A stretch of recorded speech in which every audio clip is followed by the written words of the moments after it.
Welcome back. Still tuned into Midcap Radar on CNBC-TV18. Well, Titagarh Wagons, that's the stock on our radars, has rallied nearly 150% in the last 1 year on expectations of large orders, improving fundamentals and overall traction in rail and rail-related stocks. Umesh Chowdhary, the MD and CEO of the company, is joining us now to discuss the demand trends and the order book outlook as well. Mr. Chowdhary, good afternoon. Thank you so much for joining us.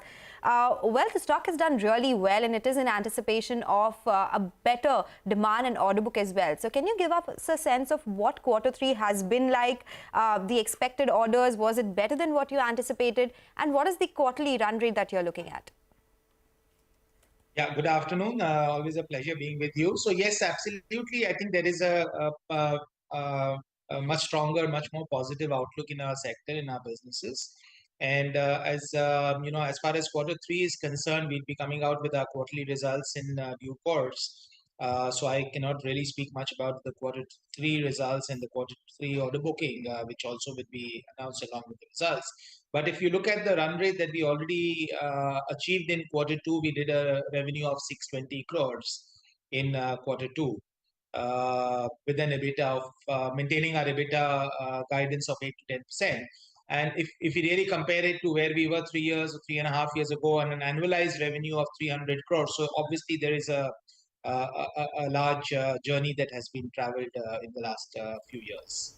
Umesh, there are a lot of reports which suggest that railways may get a big push in the upcoming budget. Have you heard anything, any conversations from the government to the tune of that the budget allocation to railways is likely to go up? Yeah, I mean, we've been seeing this quite a bit because, the kind of orders that the railways have been placing and the kind of infrastructure investment that they've been making. I always maintain that the rolling stock is the last end of the spectrum as far as investment is concerned. So the railways have invested in the infrastructure, in the track, in the signaling. So in order to justify that investment into track, into signaling, the rolling stock investment has to take place. So we've seen the large wagon orders being placed last year, which is a 3-year contract. The tenders that have come out, the Vande Bharat tender that has been floated, we participated in the Vande Bharat tender as well. So, a lot of the traction in terms of ordering is coming up. We were at 10,000 crore plus order book in the last quarter results, which we declared. And obviously, the new tenders that are going to be, that have been in the pipeline, that are going to be announced as a consequence of the forthcoming budget are things that are making us very optimistic about the sector. Okay, so that is about the railway sector. The other opportunity that you spoke about the last time as well is metro tenders. Can you give us a sense of what kind of orders did you get in Q3, if not the exact number? You had said targeting around 200 to 250 metro car production a year. Did a part of it come in Q3? And what is the outlook? Will you be able to do better than this 200 to 250 guidance that you had given us earlier? 200 to 250 cars of metro cars or coaches, the capacity is fungible between coaches like the Vande Bharat type of coacher or metro cars. So that's the capacity we are targeting to reach in the next couple of years. That's something, this is a new line of business that we have gotten into. We are now executing the Pune Metro. We are continuously delivering trains to the Pune Metro. We've signed the contract with Bangalore Metro via CRRC. So that's another 200 coaches. We have participated in some other metro tenders. And as I said about the Vande Bharat, we along with BHEL, in the consortium with BHEL, we have participated in that. So we believe that the demand that is there for the metro segment, for the modern passenger coach segment is large enough. And we would be able to get to this capacity in the next couple of years of producing 200 cars a year. When will you get there? In the next couple of years.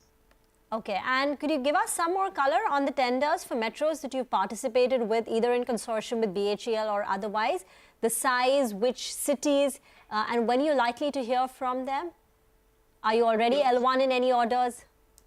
I would refrain from mentioning about tenders that have not yet been finalized for competitive reasons, as you can imagine. But yes, we have participated in some tenders. In some tenders, we are well positioned. Some tenders are yet to be opened. And there are some tenders that are in the pipeline that have been floated, and we are yet to participate in that. In terms of the ones with BHEL, we have only participated in the Vande Bharat 200 train tender. And that also we believe that, the price bid should open up sometimes in the next months. Okay. Mr. Chowdhary, is shipbuilding and defense order book still 3% of your total number?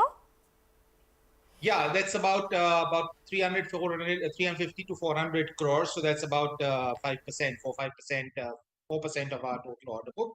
But that's another segment which we believe can have a big potential. So I mentioned this earlier in my investor call that the three business segments that we have. The first business segment being the freight wagon, the second being the passenger train, and the third one the shipbuilding and defense. The first one is pretty much on track. It's moving full throttle. The second one is on the runway. It's about to take off. The third one, we are keeping it prepared to bring that engine into full throttle as soon as we are a little more advanced in the first two. Okay. But all the three are having great tailwind and great potential to contribute to the overall growth strategy of the Okay, company. so say by FY24, from 3% or 5%, how much would that contribution go up to? Any targets that you have in mind here? I would not say that will go up too much in FY24 because defense businesses are not very, they have a large gestation period from the budget sanction to the order finalization. But I would say that if I look at the next 3-year horizon, the target that we have for the shipbuilding and defense business is to be about 20% of our overall order. Okay, 20% of the overall order book. All right, Mr. Chowdhary, it was a pleasure speaking with you. Thank you so much for joining us today and telling us what the demand trends are like. And we'll, of course, speak to you again once your Q3 numbers are reported as well. Let's slip into a short break now. Up next, we have a special segment, Mid-Cap Spotlight. We'll be focusing on Force Motors, Pokarna and Sigachi Industries. Stay tuned.